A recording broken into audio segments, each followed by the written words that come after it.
আমরা কিছু অন্যায় হয়ে গেলে প্রেস ক্লাব থেকে মিছিল করেন, আর আজ এত মানুষের ভোটাধিকার বাদ দিচ্ছে, আপনাদের গদি মিডিয়ায় পরিণত করেছেন। আপনারাই বা কেন বেরোবেন না? আপনাদেরও বেরোতে হবে, তা নাহলে আপনাদের বউদের আমি বলবো বেরোতে।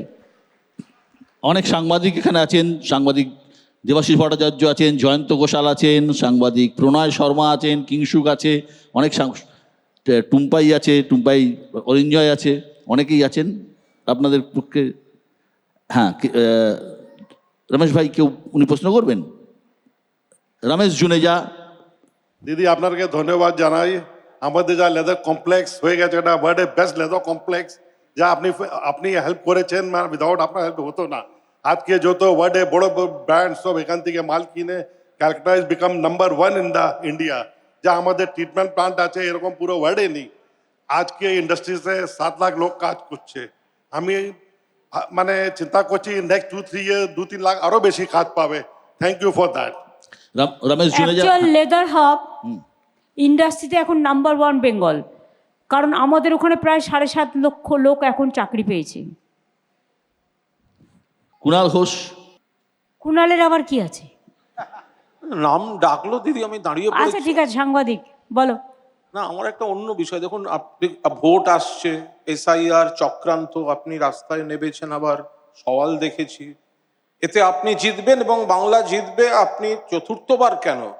দেশের রেকর্ড সময়ের মুখ্যমন্ত্রী। আমি এ নিয়ে কোনো প্রশ্ন করছি না, কারণ এ নিয়ে আমার কাছে কোনো প্রশ্ন নেই। আমার শুধু একটি কৌতূহল, পরশুদিন আপনি যে ভাঙড়ার নাচটা নাচলেন, ওই ছন্দে, ওই ফিটনেসে, দিদি এটা আপনি পারেন কি করে?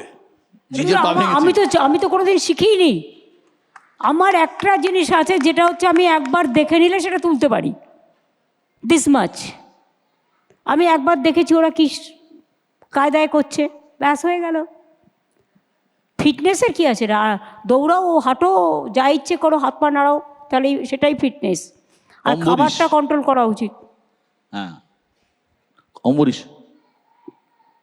নমস্কার দিদি। এখানে অনেক রাজনীতির মানুষরা রয়েছেন, আমি রাজনীতির কিছুই বুঝি না, সাধারণ মানুষের। তুমি একটু খেতে ভালোবাসো, আমি একটু না, ভালো ভালো গানও করো। হ্যাঁ, কিন্তু আমি সাধারণ মানুষের পক্ষ থেকে বলতে পারি যে যত কোটি নাম বাদই যাক আর যতই এসআই হার হোক, আপনি আমাদের মুখ্যমন্ত্রী হচ্ছেন আবারও। সেই জন্য আপনাকে আগাম শুভেচ্ছা জানাচ্ছি। আর আরেকটা প্রশ্ন করব যে এখন তো ব্যস্ততা খুবই তুঙ্গে আপনার, তার মধ্যে কি আপনি সিরিয়াল দেখার সময় পাচ্ছেন? তোমারটা দেখি তো। একটু বলুন তাহলে কেমন লাগছে এখন কিন্তু আমরা সিরিয়ালে আপনার গান ব্যবহার করছি, আপনি নিশ্চয়ই নোটিস করেছেন। আমি জানি, পরশুদিনও করেছো। এমন হিন্দি গান একদম পাচ্ছে না। 21শে ফেব্রুয়ারি করেছো। আপনি মহানায়কের স্মরণ সভায় বলেছিলেন একটু বাংলা গানের জন্য, তারপর থেকে কিন্তু কনসিস্টেন্টলি আমরা শুধু হ্যাঁ, হিন্দি ভাষায় তো ওদের তো প্রচুর স্কোপ আছে, হ্যাঁ, কিন্তু বাংলার যারা শিল্পী তারা বাংলায় সুযোগটা পায় না, সেই জন্য সেটাকে একটু প্রমোট করার জন্য। ঠিক ঠিক। আর আপনাকে আমরা যারা ভালোবাসি তাদের যখন ট্রোলিং করা হয় বা আপনাকে যখন ট্রোলিং করা হয়, আপনি কিভাবে সেটা সামলান একটু ইমনকে বুঝিয়ে দিন। আমি আসবো ট্রোলিং নিয়ে আসবো। না, ইমনকে খুব বাজেভাবে করেছে। ইভেন ওর মায়ের যেদিন মৃত্যুদিন ছিল, আমি জানি না, সেদিনকে তো আমরা দেখো নচিকেতাকে দিয়েছি, রূপঙ্করকে দিয়েছি, রাঘবকে দিয়েছি, আমরা সিজাতকে দিয়েছি, আমরা সুমন্তকে স্টার জলসায় দিয়েছি, আমরা গণেশ হালুইকে দিয়েছি, আমরা শিরাধাকে দিয়েছি, আমরা শিবাজি চট্টোপাধ্যায়কে দিয়েছি, বাবুল সুপ্রিয়কে দিয়েছি। তাহলে only why Imon is isolated? This is very wrong. Imon তো সোশ্যাল মিডিয়া ছেড়ে দিয়েছে, তাই তো? ইমন কেন ছাড়বে? বেশি করে ধরো, আনসোশ্যাল লোকেদের জন্য তুমি সোশ্যালটা ছাড়বে? ইমনকে দাও মাইকটা। হ্যাঁ, আমার কাছেই আছে। হ্যাঁ। আমার দিদির কাছে একটা প্রশ্ন আছে, বা বলতে পারি আমার একটা দাবি আছে। দিদি, আমরা যখন আমরা গান গাওয়া শুরু করেছি, তখন FM-এ সবসময় বাংলা গান বাজতো। আমরা বহু শিল্পী পেয়েছি যারা FM-এ বাংলা গান গেয়ে আজকেই আপনার কাছ থেকে বঙ্গবিভূষণ পেয়েছেন, এরকম শিল্পীও পেয়েছি। কিন্তু এখন FM-এ একেবারেই বাংলা গান বাজে না। এটা আমার বড়ই দুঃখের একটা জায়গা। শুধুমাত্র একটা বাংলা অ্যাওয়ার্ড শো করে তারা ক্ষান্ত হয়ে থাকছেন। এটা বাংলা গানের জন্য ঠিক হচ্ছে বলে আমার মনে হয় না। আমার মনে হয় যে আপনি যদি এটা নিয়ে একটু ভাবনা চিন্তা করেন, তাহলে আমাদের বাংলা গানের জন্য খুব সুবিধা হয়। এটা একটা প্ল্যাটফর্ম তো করা যেতে পারে। সৌম্য, তুমি দেবাশিসদা মিলে কথা বলে তোমরা দেখে নাও, দেবদীপ আছো, তোমরাও কোনো সাজেশন থাকলে দিও। নিশ্চয়ই দিদি, নিশ্চয়ই। আসলে কি হয়, গাড়িতে তো অনেক বাঙালি নন বেঙ্গলি সবাই যাতায়াত করে। এখন এফএমটা ওদের একটা অভ্যাস হয়ে গেছে, মানে এখন তো সব আবার কী যেন করে, নকল করে এবং রিমিক্স করে, অনেক বেশি রিমিক্স। ওটা তো করে, মিম করে, নানা রকম করে, তাছাড়াও নকল করে করে সব করে। কিন্তু দিদি বাংলার বাইরে কিন্তু সেই ভাষার গান বেশি বাজে, হিন্দি গান কম বাজে।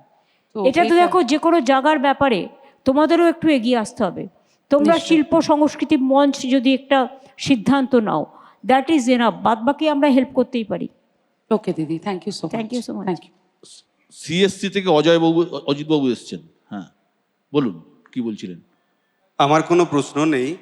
আমি মাননীয় মুখ্যমন্ত্রী আমাদের পরম শ্রদ্ধেয় দিদিকে আমি ধন্যবাদ জানাতে মানে মাইক নিয়েছি, যে আমি সারা ভারতবর্ষে প্রায় 6-7টা রাজ্যে চাকরি করেছি এবং পশ্চিমবাংলায়ও করছি।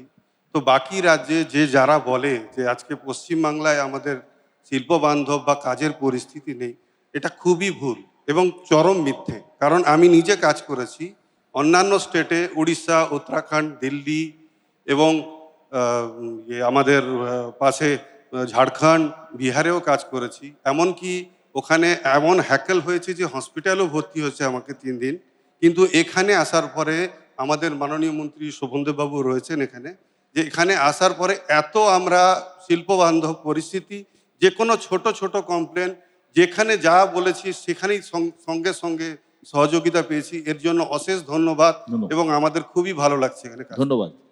আসলে বাংলার নামে বদনাম করা একটা কাজে দাঁড়িয়ে গেছে। মধ্যপ্রদেশে একটা ঘটনা হচ্ছে, ওটা সোশ্যাল নেটওয়ার্কে দিয়ে দিচ্ছে, বাংলায় হচ্ছে। বাংলাদেশে একটা ঘটনা ঘটছে, তো সোশ্যাল নেটওয়ার্কে দিয়ে দিচ্ছে, বাংলায় হচ্ছে। এটা বিজেপির মানে কি আর বলবো, মানে ছলনার রাজনীতি আর মিথ্যে কথা বলা, অপপ্রচার করা, একটা ন্যারেটিভ তৈরি করা। আজকাল কি হয়ে গেছে, ধরুন আমি নেই, আমার চেহারা দেখাবে, আমার বক্তৃতা শোনাবে, আমাকে দেখাবে, এআই বেরিয়ে গেছে, কিন্তু ওটা আমি নই। টোটালটাই narrative and negative. I don't like this. I appreciate your concern and sentiment.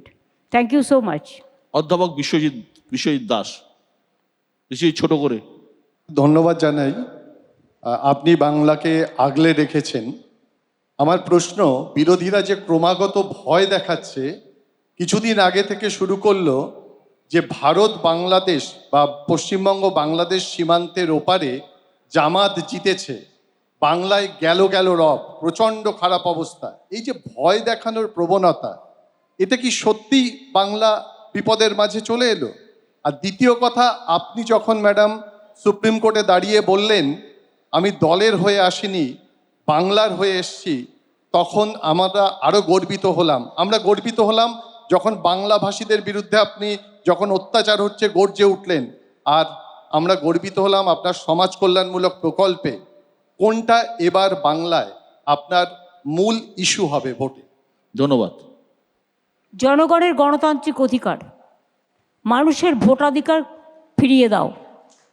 যদি কেউ মনে করে গণতন্ত্রকে গলা টিপে হত্যা করবে, সংবিধানকে হত্যা করবে এবং আজকে ক্ষমতায় আছে বলে যা ইচ্ছে তাই করবে স্বৈরাচারী মনোভাব নিয়ে, তারা জানে না আগামীকাল তারা থাকবে না। কোনো চেয়ার কারোর জন্য পার্মানেন্ট নয়। এজেন্সি দিয়ে আর ভয় দেখিয়ে কতদিন চলবে? সবচেয়ে বড় চোর ডাকাত গুন্ডা আজকে ডবল ইঞ্জিন সরকারে ভর্তি। তাদের দিকে একটু আয়নায় মুখ দেখতে বলুন, তারপরে বাংলাকে বদনাম করতে বলুন। বাংলায় বদনাম করে কোনো লাভ নেই। এটা বিজেপির narrative and negative. Crore crore টাকা কামিয়েছে, সেই টাকা থেকে কিছু উচ্ছিষ্ট এজেন্সিকে নিয়োগ করেছে এবং কিছু এজেন্সি এমনকি আমি অবাক হয়ে যাই, যাদের নিয়ে আমরা গর্ব করি তাদের ওখানে গিয়েও পার্টি অফিস বানিয়েছে। এটা I have never seen this type of government and this type of leaders and this type of dirty politics. শুভ কলকাতা দুর্গাপুজোর অন্যতম উদ্যোক্তা। ম্যাডাম নমস্কার।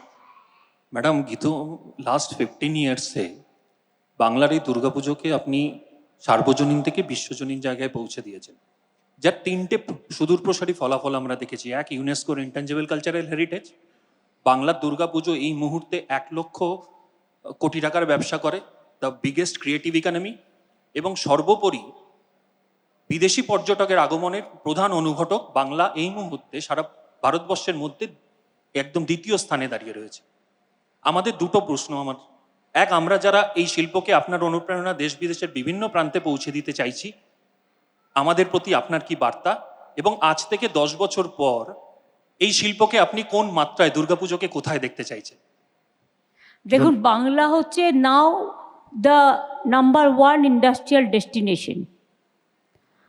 বাংলা এখন ট্যুরিজমে ডেস্টিনেশন নাম্বার 1। তার কারণ আপনারা জানেন 2 বছর বাংলাদেশেও একটা টার্মোইল চলেছে, ওদেরও যে ট্যুরিস্টরা আসতো সেটা আসতে পারেনি, তাদেরও একটা বড় সংখ্যক। সুতরাং এখনও বাংলা নাম্বার 1, ইন্ডাস্ট্রিতে বাংলা নাম্বার 1, স্কিলে বাংলা নাম্বার 1, ডেস্টিনেশনে বাংলা নাম্বার 1, সম্প্রীতিতে বাংলা নাম্বার 1, মহিলাদের আত্মসম্মান সব কিছুতে বাংলা নাম্বার 1। সোশ্যাল স্কিম থেকে শুরু করে সংস্কৃতি সম্প্রীতি, cultural capital of India, Bangla নিয়ে আমরা গর্ব করি। এবং দুর্গাপুজো আস্তে আস্তে যেভাবে এগিয়ে চলেছে, আগামী দিনে আমি মনে করি বিশ্বের নাম্বার 1 হিসেবে দুর্গাপুজো দাঁড়াবে।